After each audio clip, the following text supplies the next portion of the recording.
say here in Harambe, to win it, which means let's go. Jumbo everyone, my name is Kaylee and I'll be your safari guide out there today. While we are out on the reserve, please remain seated, keeping your hands, arms, feet, and legs inside the truck at all times. If you guys have any personal items, make sure you're holding on tight to those, as it does get a little bumpy out there and we won't be able to stop and pick anything up. Now we will be waiting for just a moment here until we get the all clear from the warden to head out onto the reserve.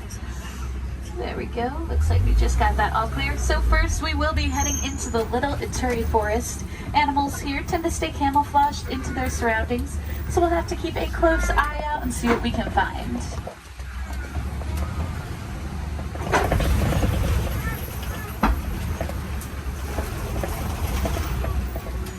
Right away, if you take a look to your right hand side, you'll be able to see the okapi. Now, although those striped legs on the okapi look like they'd be related to the zebra, they're actually related to the giraffe. We know this because they have a very similar skull structure, and they both have these really long prehensile tongues that they can use to grab and pull leaves off of the trees.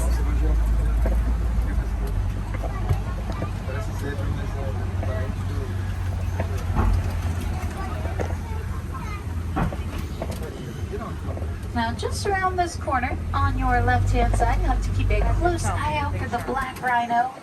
Black rhinos can weigh up to 3,000 pounds, making them the smallest of the African rhino species. They're also unique because they live on the trees. Love to see if we can find him on the other side of this hill. If not, hopefully we'll see some white rhinos later on in the safari. When hiding in this bush right next to us on the left-hand side are some of the bongos. Bongos are nicknamed the ghosts of the forest because they tend to stay hidden kind of like that behind the trees and the bushes.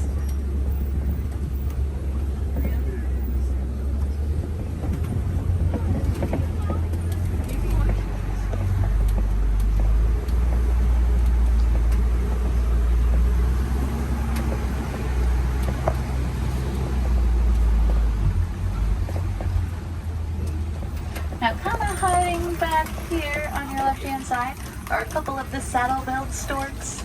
Saddle-billed storks get their name from that little yellow section in between their eyes that kind of looks like a saddle.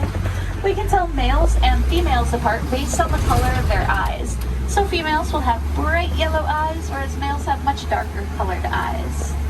Now next we are heading into our Safi River region, so this will be home to more aquatic animals and birds.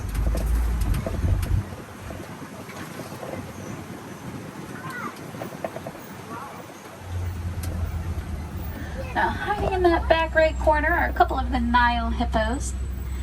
And then these whitish gray birds are the pink-backed pelicans. Pink-backed pelicans get their name because during mating season, they'll get a little pink spot on their back, kind of like they're blushing. When they open their wings, they can be 7 to 9 feet wide. So that's almost as wide as our canopy. Our canopy is about 9 to 10 feet wide. Now on the left-hand side here, we'll have to keep an eye out for some more Nile hippos. They do spend most of their time underwater, and they can stay underwater for up to 8 minutes before they have to come up to breathe. And that's something they're able to do even while sleeping. Now, while hippos can swim, they prefer to sink down under the water and run or walk on the bottom.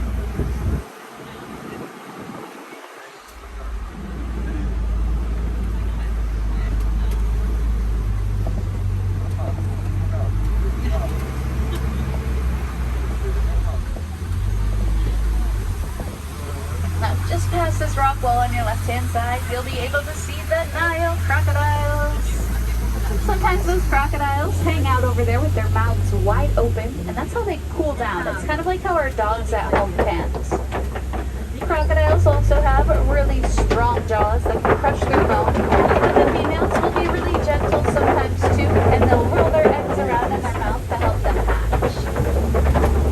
We can tell that those are crocodiles and not alligators because they have a more narrow snout and you're still able to see their teeth even when their mouth is split. In this next corner on your right, you'll see a funny looking tree. Kind of looks like it's upside down. It's called the baobab tree, and it's also nicknamed the tree of life. It gets that nickname because it stores water inside of its trunk that animals are able to drink even in severe droughts. It'll also remain leafless for about 9 months out of the year to help preserve that water inside of it. Now next we are heading down into our savanna region. So this will be home to more well-known animals like giraffes, zebras, and elephants.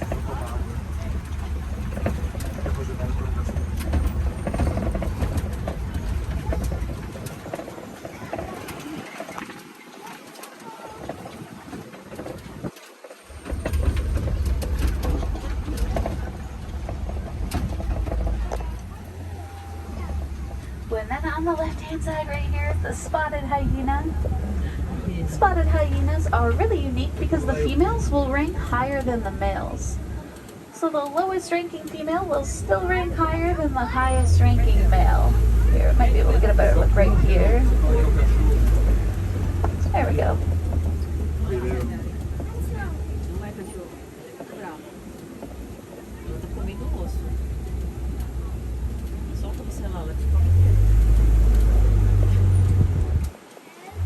Take a look to your left-hand side. In that back corner there are the sable antelope. And then right next to the sable antelope over here are the wildebeests. Wildebeests have one of the largest migrations out of any other animal. They have something every year called the Great Migration, where about 1.5 million of them will migrate. Around this corner on your right-hand side are the Hartman's mountain zebra. Super cool. Looks like both the babies are out right now.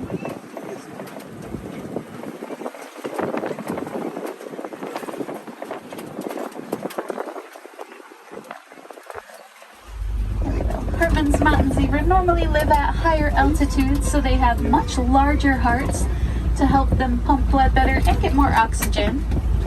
They're also unique because their stripes stop when they get down to their belly, so their belly is just white in color. We can still tell that their base layer is black though because of their black noses.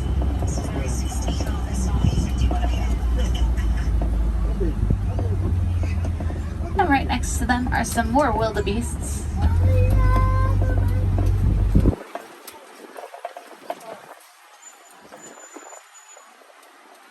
And then coming up on your right hand side are the Maasai giraffes. Maasai giraffes have really unique spots that are more jagged, kind of looking like oak leaves, as opposed to the smooth edge spots that you normally see. Giraffes give birth standing up, so that baby has a 6-foot drop into this world. And once that baby is able to stand, they'll stand at about 6 feet tall already. There's some more coming up on your left-hand side as well. Once these giraffes are full grown, they'll stand at about 15 to 20 feet tall.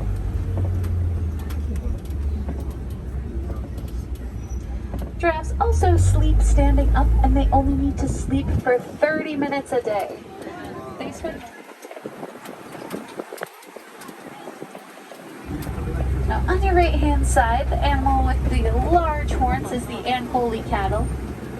Ankole cattle are one of 2 domesticated animals here on the reserve. Hopefully we'll see the second one later on in the safari. But if you notice the other 2 animals over there, those are the elands. Elands are the largest of the antelope species, standing about 6 feet tall at the shoulder. And they can weigh up to about 2,000 pounds. Something I love about the elands is the males will sometimes stick their horns into flowers or bushes and make flower crowns for the female. And if the female doesn't like it, she'll tear it up and make her a new one.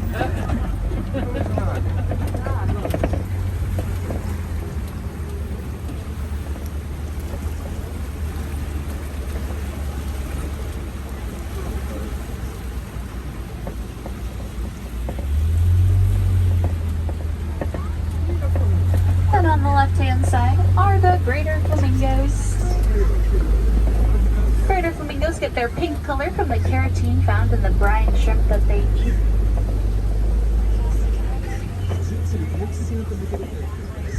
They won't turn that pink color till they're about 2 years old. Before then, baby flamingos are a light grayish color. Have you noticed this really large mud pit in the middle there on the left? Rhinos will create those. They'll roll around in the mud and get it all over their skin because it acts as a natural sun protectant. So hopefully we'll see some of those white rhinos up ahead. On your right hand side off in the distance, one of the ostrich. Might get a better look at them around the corner as well. Left hand side, hiding way in the back, or laying down, is one of the cheetahs.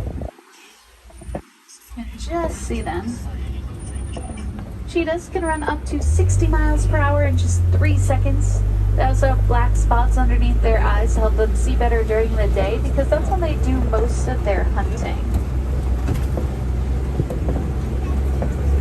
A couple more cheetahs up here as well. They're laying right along the edge here on the right hand side. Might be able to see them through the trees here. Hiding behind the bushes. Those large rhinos. Found a nice shaded spot. White rhinos can weigh up to 5,500 pounds. They also have a more square jaw. Here's that ostrich. Ostrich are the fastest running animal on 2 legs. They can run up to 40 miles per hour, and when they're running at those high speeds, they're able to open up their wings to help them change direction.